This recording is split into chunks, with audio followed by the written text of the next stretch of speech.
অনেকেই অধীর আগ্রহে ছিলেন, কিন্তু যাদের 2 নম্বরই টাকা আছে, যারা আন্দোলন সংগ্রামে আসেননি, তারা কোনো অধীর আগ্রহে ছিলেন না, কারণ তাদের এই সরকারি টাকার দরকার নেই।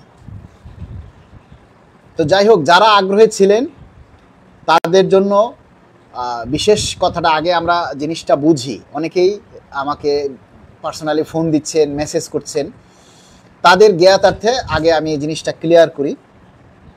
যখন গেজেট প্রকাশ হয় তখনই সাথে সাথে আমি বিবৃতি দিয়েছিলাম যে এখানে প্রজ্ঞাপনে একটা বড় ভুল আছে। সে ভুলটা হলো কি, যে সর্বনিম্ন 1000 টাকা, যেখানে সর্বনিম্ন বাড়ে 1237 টাকা, সেখানে সর্বনিম্ন 1000 টাকা।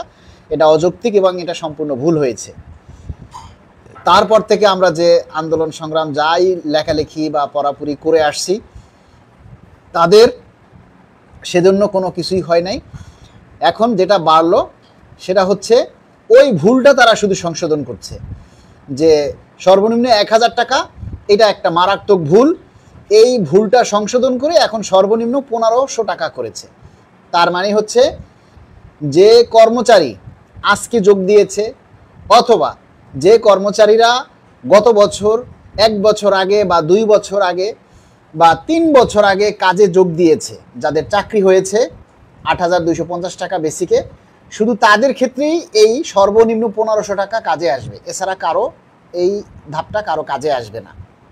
তো যাই হোক, আমরা সরকারের কাছে কৃতজ্ঞ যে সরকার যে ভুলটা বুঝতে পারছে, যে তাদের প্রজ্ঞাপনে ভুল আছে, যারা প্রজ্ঞাপন করছে তাদের যে অযোগ্যতা আছে এটা প্রমাণিত হইলো। এটা হলো সবচেয়ে বড় কথা। আপনি 1500 টাকা বাড়ান, সেটা আমি কিন্তু বলেছি যে আপনি 1500 টাকা বাড়ান বা 2000 টাকা বাড়ান বা 2500 টাকা বাড়ান, তাহলে আমরা বলতে পারবো যে সর্বনিম্ন 1500 টাকা বাড়ছে, মানে 300 টাকা বাড়লেও আমরা বুঝবো, তাহলে আপনাদের লেখাটার যুক্তিকতা থাকবে। তো সেখানে তারা সেই সংশোধনীটা করলো। মানে আমার এই কথাটারে সরকার খুব গুরুত্ব দিচ্ছে যে সর্বনিম্ন ধাপ যেটা, এটা ভুল হয়েছে, বাকিগুলি আর কিছু করে নাই। এখন কালের কণ্ঠ পত্রিকায় যে টেনশনটা সবাইকে দিয়েছে, সেটা হচ্ছে কালের কণ্ঠ পত্রিকায় যে লেখাটা লিখেছে যে নিট টেনশন 17,388 টাকা। এই নিট টেনশনে সবাই এখন টেনশনে পড়ে গেছে। যে এই নিট টেনশন দিয়ে কি বোঝায়, যেটা আমিও প্রথমে পড়ে গিয়েছিলাম।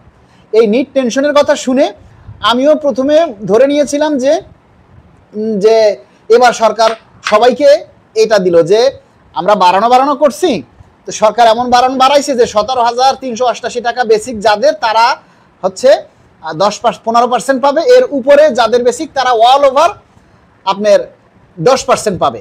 কিন্তু পরবর্তীতে আমরা এই জিনিসটা যাচাই বাছাই করে দেখলাম যে না, ওই কথাটা শুধু পেনশনারদের জন্য, যারা বর্তমানে পেনশনে আছেন। নিট পেনশন কথাটা হবে নিট পেনশন 17,388 টাকা যাদের বেসিক, তারা পর্যন্ত 15% পাবে। আর ওইটার উপর থেকে যাদের বেসিক, যারা বেশি বেতনে পেনশন পাচ্ছে, তারা 10% পাবে। বাংলাদেশের সরকারি চাকরিজীবীদের জন্য একমাত্র তথ্যভিত্তিক ইউটিউব চ্যানেল এটি। আপনি যদি একজন সরকারি চাকরিজীবী হয়ে থাকেন, তাহলে নবম পে স্কেল সহ মহার্ঘ ভাতা সংক্রান্ত সর্বশেষ ও নির্ভরযোগ্য আপডেট পেতে চ্যানেলটিতে লাইক দিন, আপনার মূল্যবান মতামত কমেন্টের মাধ্যমে জানান এবং অবশ্যই চ্যানেলটি সাবস্ক্রাইব করতে ভুলবেন না। ধন্যবাদ।